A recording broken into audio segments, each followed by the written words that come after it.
Oke, tetap semangat.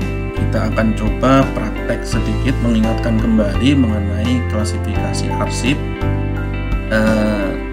Kita mengambil contoh di Kementerian Agama karena kita di bawah Kementerian Agama ya, Universitas Islam Negeri Sultan Haji Muhammad Idris, Samarinda.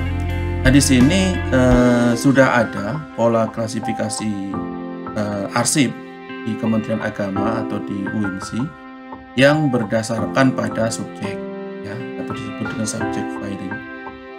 Kita lihat di sini ada organisasi dan tata laksana, kemudian ada kehumasan, ada kepegawaian, ada keuangan, ada kesekretariatan dan lain sebagainya.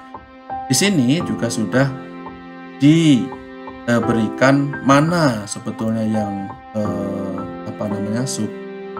subjek, mana yang subjek, mana yang sub-subjek. Kita lanjutkan, lanjut ke slide selanjutnya. Pola klasifikasi surat Kementerian Agama. Kita lihat di sini, kita mengambil contoh organisasi dan tata laksana. Kemudian di bawahnya itu ada organisasi, kemudian ada tata laksana. Nah, kita akan mengklasifikasikan dulu ya, mana yang termasuk main subject, kemudian mana yang termasuk subjek, mana yang termasuk sub-subjek. Kita lihat di sini ada panahnya di sini. Organisasi dan tata laksana ini masuk dalam main subject. Dikodekan dengan kode huruf ya, OT. OT, makanya ketika nanti di persuratan itu ada tulisan OT di situ, maka ini adalah klasifikasi arsip punyanya bagian organisasi dan tata laksana. Kemudian di bawahnya itu ada sub-subjek. Kita kasih atau dikasih kode ini atau dikasih indeks ya namanya, itu 00 di organisasi. Kemudian 01 itu untuk tata laksana. Jadi organisasi ini masuk sub-subjek, kemudian tata laksana juga masuk sub-subjek. Kemudian untuk sub-subjeknya di organisasi ini di sini tidak ada ya. Kemudian untuk tata laksana ini ada sub-subjeknya yang dikodekan atau diindeks dengan angka 1, kemudian 2, 3, 4 dan selanjutnya. 1 itu untuk perencanaan ya, bagian tata laksana, kemudian surat-surat atau file-file yang berkenaan dengan perencanaan itu kodenya adalah 1. Kemudian untuk yang tata laksana berkaitan dengan laporan itu kodenya adalah 2. Kemudian penyusunan prosedur kerja adalah 3 dan selanjutnya. Ini disebut dengan sub-subjek ya. Jadi ada main subjek, kemudian ada sub-subjek dan ada sub-subjek. Kalau kita akan mencari di sini, kita lihat di sini. Kita lihat yang kedua. Mana yang primernya, kemudian mana yang sekundernya dan juga mana yang tersier. Maka kita kelompokkan di sini kode OT atau main subject itu adalah masuk dalam file primer ya. Kemudian yang organisasi atau dikodekan dengan 00 ya, atau disebut dengan subjek, kemudian tata laksana yang 01 atau disebut dengan subjek juga itu masuk dalam kategori sekunder. Nah, yang tersier ini adalah yang masuk dalam file-file di bawah sekunder ya. Yang di sini yaitu kode 1, 2, 3, 4 yang di bawah tata laksana, perencanaan, laporan, segala jenis laporan yang berkaitan dengan tata laksana, segala jenis perencanaan yang berkaitan dengan tata laksana atau sub-subjeknya itu masuk dalam golongan tersier.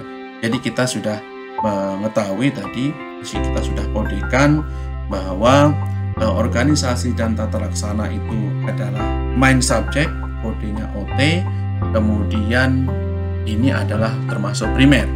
Kemudian di bawahnya itu ada dua, ya, katakanlah kalau bagian itu ada dua subbagian, itu ada bagian organisasi atau dan juga tata laksana. Organisasi dikodekan dengan 00 dan tata laksana dikodekan dengan 01. Ini masuk dalam subsubjek. Ini disebut dengan sekunder.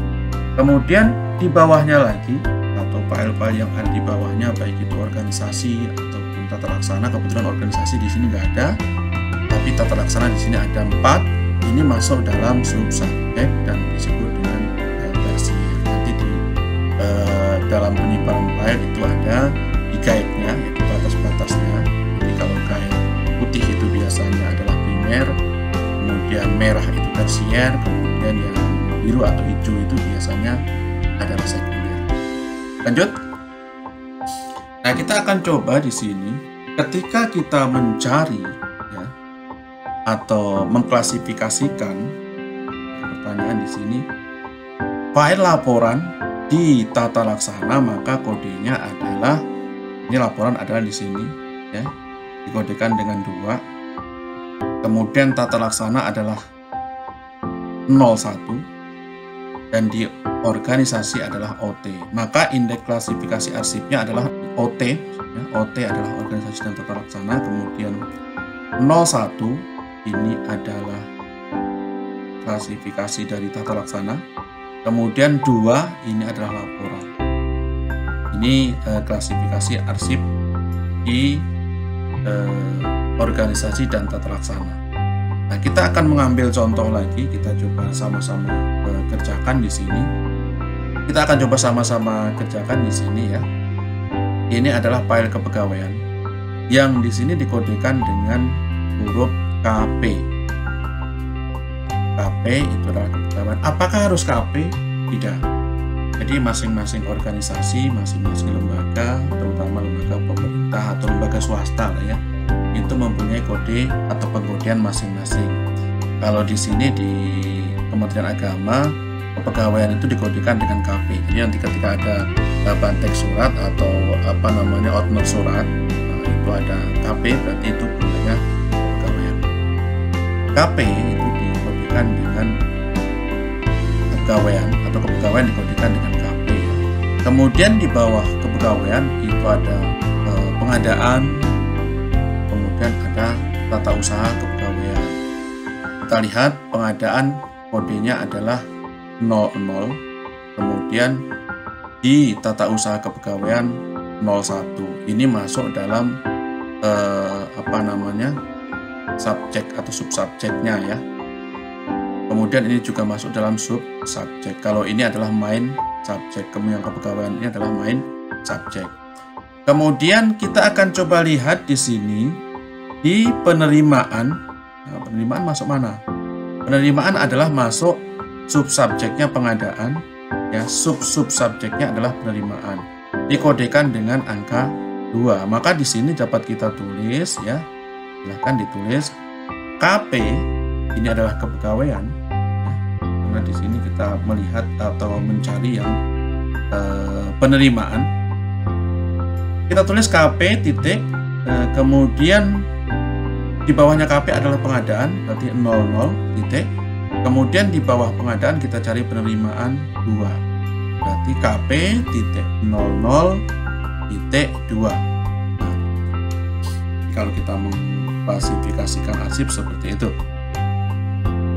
Oke, itu klasifikasi arsip yang mengingatkan kembali adik-adik mahasiswa, ya, yang dulu dapat mata kuliah manajemen perkantoran dan kearsipan mungkin sudah, kalau di kantong itu sudah di kantong paling bawah, maka ini kita buka kembali untuk kita aplikasikan di lapangan, di instansi, di kantor dan lain sebagainya. Ketika kita di perkantoran, maka kita akan menggunakan ilmu ini.